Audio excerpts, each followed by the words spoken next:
Assalamualaikum warahmatullahi wabarakatuh. Bertemu kembali di mata kuliah MA 2121 Aljabar Linear Elementer. Kali ini kita masuk ke materi pekan kelima segmen kedua. Setelah pada segmen pertama Anda melihat beberapa contoh dari ruang vektor, kali ini kita akan melihat beberapa contoh yang bukan merupakan ruang vektor. Yang pertama, himpunan R2 dengan operasi tambah dan kali skalar sebagai berikut. Jadi operasi tambahnya ini bukan operasi tambah yang biasa Anda kenal di R2, karena di sini di komponen pertamanya hanya ada U1, bukan U1 tambah V1. Namun kali skalarnya ini adalah kali skalar yang biasa Anda kenal. Nah, mengapa ini bukan ruang vektor? Kalau kita pilih U sama dengan 1,1 dan V sama dengan 0,0, kemudian periksa bahwa U tambah V dalam hal ini kalau U sama dengan 1,1 berarti U1-nya adalah 1, U2-nya adalah 1. Kemudian V1-nya 0, V2-nya sama dengan 0. Jadi U tambah V yang didefinisikan sebagai U1, U2 tambah V2 itu sama dengan U1, 1, U2 tambah V2. Jadi 1 ditambah 0. Hasilnya adalah 1,1. Kemudian V tambah U berarti V1, V1-nya adalah 0, V1, V2 ditambah U2. V2 tambah U2 berarti 0 ditambah 1. Ya, ini hasilnya adalah 0,1. Jadi Anda perhatikan bahwa U tambah V tidak sama dengan V tambah U jika kita pilih U dan V yang seperti ini. Dengan kata lain, ada U dan V di R2 sehingga penjumlahannya tidak komutatif. Dengan demikian, R2 yang dilengkapi operasi tambah dan kali skalar seperti ini tidak memenuhi aksioma kedua. Ya. Jadi dengan demikian, dia bukan merupakan ruang vektor. Contoh kedua, perhatikan himpunan R2 yang dilengkapi dengan operasi tambah dan kali skalar seperti ini. Operasi tambahnya adalah operasi tambah yang biasa Anda kenal. Nah, kali skalarnya sedikit berbeda, di mana komponen pertamanya bukan alfa U1, tapi alfa saja.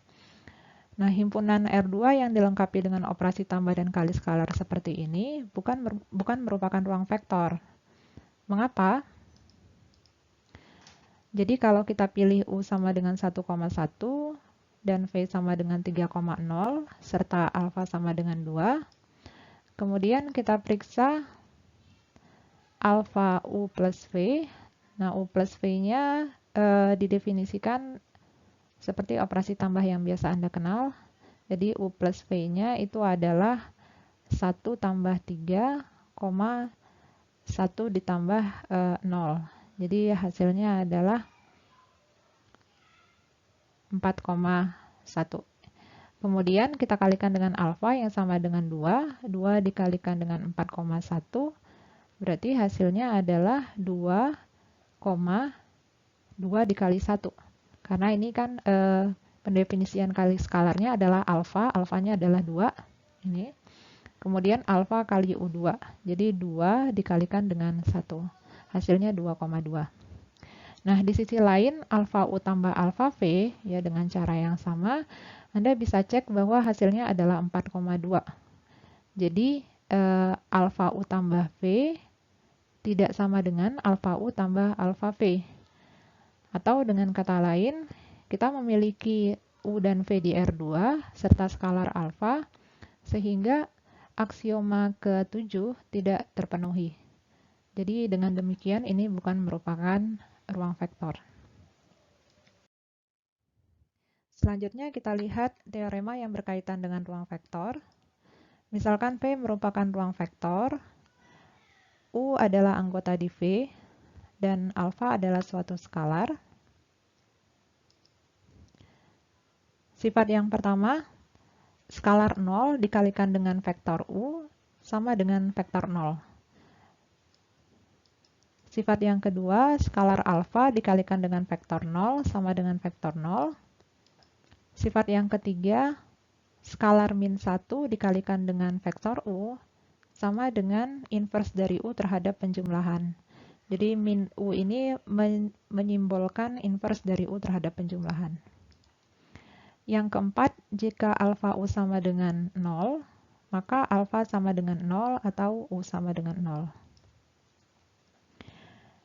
Di buku sudah disajikan bukti untuk nomor 1 dan nomor 3. Di sini kita akan melihat bukti untuk nomor 2 dan nomor 4. Bukti untuk nomor 2, jadi kita akan membuktikan bahwa alfa kali vektor 0 sama dengan vektor 0. Nah, kita dari aksioma 7 kita mempunyai bahwa alfa kali 0 tambah alfa kali 0 sama dengan alfa kali 0 tambah 0. Ini berdasarkan aksioma 7. Ya, jadi karena V-nya ruang vektor dan ini adalah unsur-unsur di ruang vektor, maka dia memenuhi 10 aksioma, khususnya memenuhi aksioma ke-7. Kemudian karena ini adalah vektor 0, maka 0 tambah 0 sama dengan dirinya sendiri. Ya, ini adalah aksioma 4. Lalu karena alfa 0 adalah unsur di ruang vektor, maka dia memiliki inverse terhadap penjumlahan, ya, berdasarkan aksioma kelima. Sebutlah inverse-nya terhadap penjumlahan adalah W. Kemudian kita tambahkan W di kedua ruas yang ini dari sebelah kanan. Jadi kita punya ekspresi seperti ini. Lalu berdasarkan aksioma ke-3, maka ruas kiri itu memenuhi sifat asosiatif. Jadi kita dapatkan ekspresi seperti ini. Kemudian karena W-nya merupakan inverse dari alfa 0, maka alfa 0 tambah W sama dengan 0. Jadi kita dapatkan seperti ini, ya, berdasarkan aksioma 5. Kemudian karena ini adalah unsur 0, karena ini unsur 0, maka alfa 0 tambah 0 adalah alfa 0. Jadi kita dapatkan alfa 0 sama dengan 0.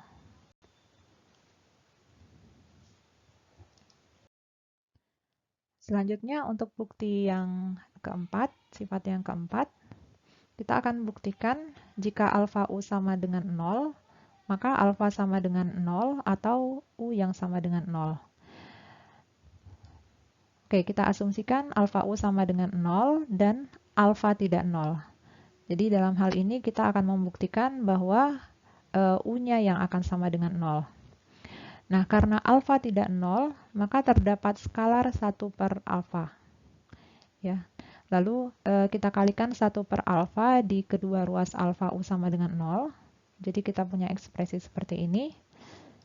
Kemudian berdasarkan aksioma ke-9, maka kita punya kita bisa mengubah letak kurungnya.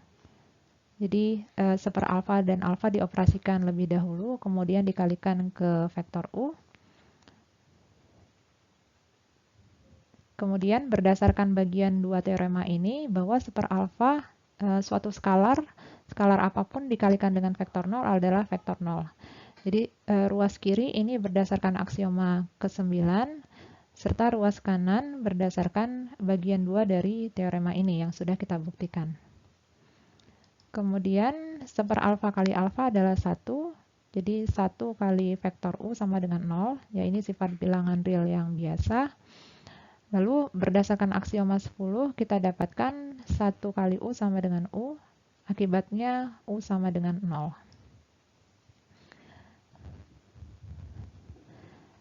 Nah, sebaliknya kita akan buktikan, kalau tadi kita mengasumsikan bahwa alfanya tidak 0, kemudian membuktikan bahwa U-nya harus sama dengan 0. Sekarang sebaliknya kita asumsikan bahwa U-nya yang tidak 0, kemudian kita buktikan bahwa alfa yang sama dengan 0. Jadi misalkan alfa U sama dengan 0 dan U tidak 0.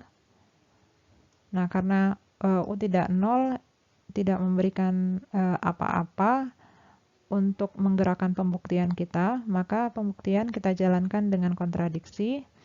Andaikan alfanya tidak 0, ya kita ingin membuktikan alfa sama dengan 0, karena kita jalankan pembuktian dengan kontradiksi, maka kita andaikan alfa yang tidak sama dengan 0. Andaikan alfa tidak 0, maka terdapat skalar 1 per alfa. Kemudian skalar 1 per alfa ini kita kalikan di kedua ruas alfa u sama dengan 0. Seperti yang tadi kita dapatkan ekspresi ini. Kemudian ekspresi ini, ya. Selanjutnya, hingga kita sampai simpulkan bahwa U-nya sama dengan 0. Nah, U sama dengan 0 ini kontradiksi dengan asumsi bahwa U-nya tidak 0. Dengan demikian pengandaiannya salah. Karena pengandaian salah, maka haruslah alfa sama dengan 0.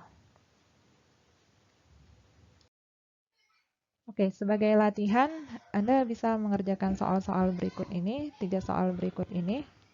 Ya, yang pertama, Anda diminta memberikan contoh penyangkal sehingga himpunan dan operasi tambah serta kali skalar yang didefinisikan di bagian A dan B itu bukan merupakan ruang vektor.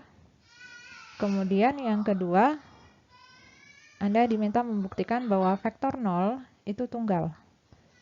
Jadi di suatu ruang vektor, di setiap ruang vektor 0 itu tunggal.